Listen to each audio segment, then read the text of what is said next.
What's going on, everyone? Brian from Drywall Nation here. Welcome back to our educational series with level 5 tools. In this video, we're going to be talking about mud consistency and what kind of consistency you should be looking for when you're running your flat box.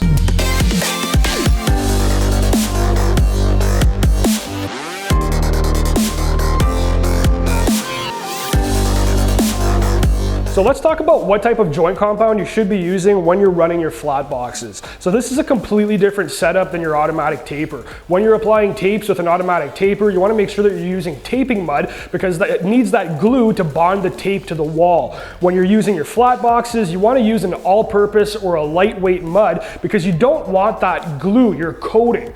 Glue is going to result in having pinholes or bubbles in the mud, so an all-purpose or lightweight mud is what is recommended when you're running flat boxes. Now let's talk about joint compound consistency. There are pros and cons to both thick and thin mud. So let's start with thin mud. If you're using thin mud, you can see like this one here, you can see it's a lot runnier than, say, for example, this one over here that's a little thicker.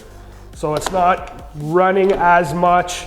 So with thin mud, you'll notice it's a lot easier on the body to physically push. You're not sweating as much. It doesn't feel like as much of a workout. However, with thin mud, you're more likely to get drag marks at the start of a run. That's because the mud is so thin, it's easy to push out the box. So as you're applying pressure to the box on the ceiling or against the wall, that mud rolls over on the back of the trowel bar. And then as you take off, you get kind of like Christmas trees, as people call them, in your line. It's dragging down the wall for the first few inches. If you're getting a lot of Christmas trees or a lot of drag, that's because your mud is too thin. So that's one of the cons of thin mud. It's easier to push, however, you will get more drag marks at the start of a run.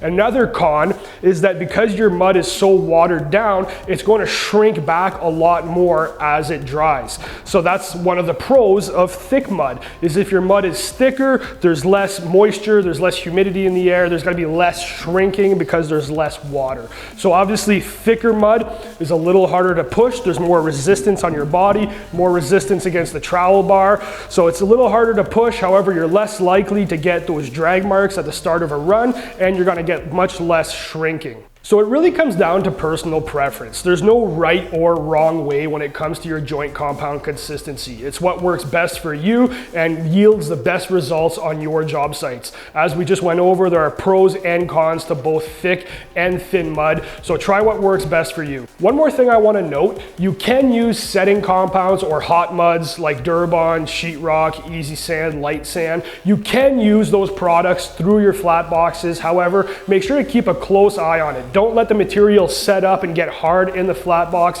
because then it's a real pain in the butt to clean, and it dries out your seals. So make sure to clean your box thoroughly and lubricate it after you're done if you're using setting compounds or hot muds. So I hope that video was helpful. For more tips and tricks on how to run flat boxes, check out the rest of our educational series with level 5 tools. Thanks for watching.